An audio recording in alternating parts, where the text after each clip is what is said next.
राधे कृष्णा। सूर्य नारायण के रोट की कहानी। एक गांव में एक माँ बेटी रहती थी।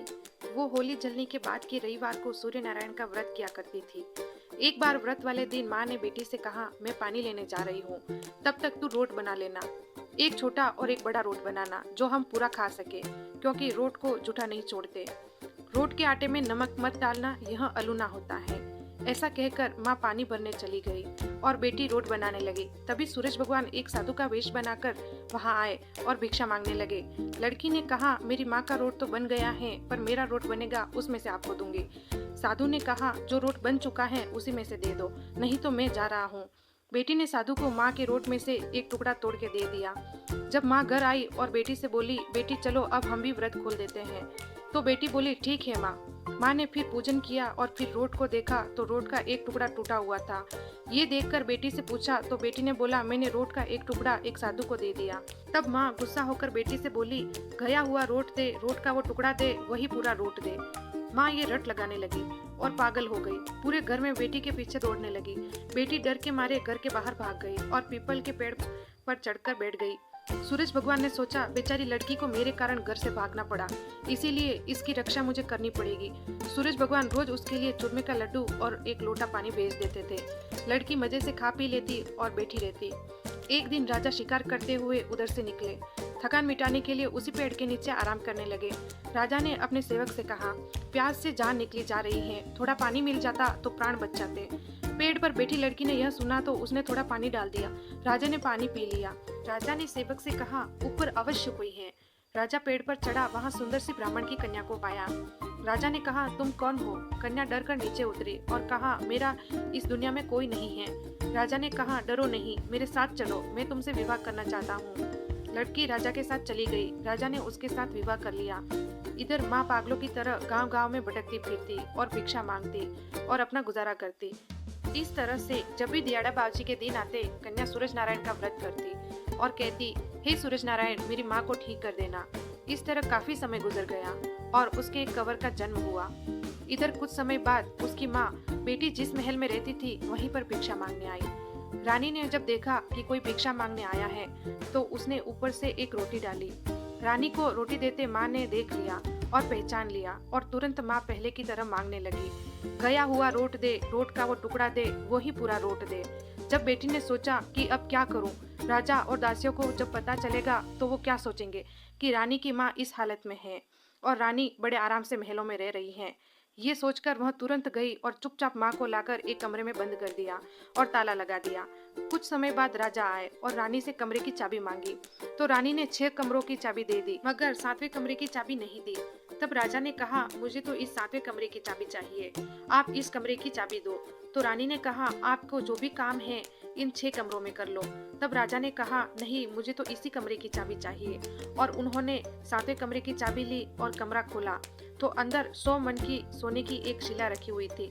रानी की माँ सोने की शिला में बदल गई थी। ये देखकर रानी से राजा ने पूछा, रानी सा, ये क्या है? तो रानी के मुंह से निकल गया, मेरे गरीब पीहर की भेंट है। तब राजा ने कहा, आपने तो बोला था आपके पीहर में कोई नहीं है, और गरीब पीहर अगर 100 मन की सोने की शिला भेंट कर सकता है तो अमीर पीहर कैसा होता है? चलो अब मुझे अपना पीहर बताओ, हम अभी आपके पीहर जाएंगे। मैंने अपना ससुराल नहीं देखा है और ना ही कंवर ने अपना ननिहाल देखा है। अब रानी मन में विचार करने लगी, मेरे मुंह से तो निकल गया, मगर अब मैं इनको अपना पीहर कैसे बताऊं? मेरे पीहर में केवल मेरी माँ थी, वो भी शीला में बदल गई। अब वो भगवान सूरज नारायण से प्रार्थना करने लगी, हे सूरज नारायण, अब मेरी लाज आपके हाथ में है।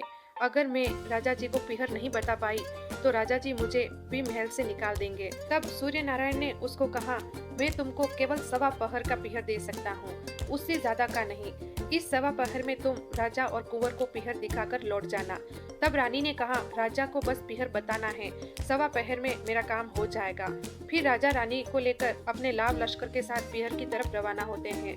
उधर सूर्य भगवान ने जंगल में माया नगरी बसा दी। महल, चरोखे, बाग बगीचे, रिश्तेदार आदि सब माया से बना दिए। महल की रसोई में कई प्रकार के व्यंजन बना रखे थे। राजा रानी पीहर पहुंचते हैं, जहां राजा का भव्य स्वागत किया जाता है और महलों में ले गए उनकी खूब आवभगत की। इधर रानी सोचती है सवा पहर का समय तो अभी निकल जाएगा। तब वो कंवर की चुटी काटती हैं और कंवर को रुलाती हैं और राजा से कहती हैं, राजा जी, कुंवर को ये जगह अच्छी नहीं लग रही है, चलो अपने नगर चलते हैं। राजा कहते हैं, रानी, अभी तो मैं ससुराल आया हूँ और आप जाने की बात कर रही हो, मैं तो यहाँ कुछ दिन रहूंगा।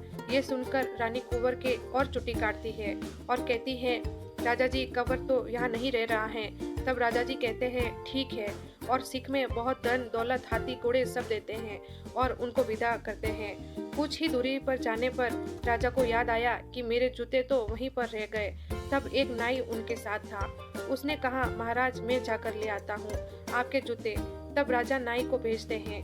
तब नाई वहां जाकर देखता है, वहां पर तो कोई नगरी नहीं थी, कोई महल नहीं, बस एक पीपल का पेड़ था। उसके नीचे राजा के जूते पड़े थे।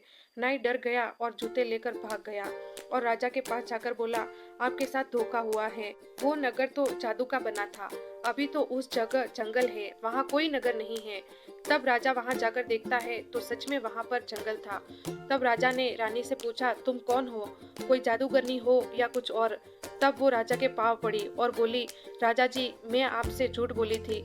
आप मुझे मिले तब मेरे परिवार में मेरी माँ जिंदा थी और पहले की सारी बात बताई। और फिर बोली, जो सोने की शिला थी वो मेरी माँ ही थी और सूर्य नारायण की कृपा से ही मेरा पीहर बसा था। यह सब सुनकर राजा बहुत खुश हुआ और रानी को सूरज रोड का व्रत अच्छे से करने को कहा। रानी का मान और बढ़ गया। राजा ने महल में जाकर पूरे नगर में कहलवाया कि होली के बाद के रविवार को सभी दियाड़ाबाजी का व्रत करें, सबके अखंड पीहर रहेगा, अन्न धन लक्ष्मी होंगी। कहानी कहने सुनने हुकारा भरने वाले पर भी सूर्य नारायण कृपा करे। बोलो सूर्य नारायण भगवान की जय।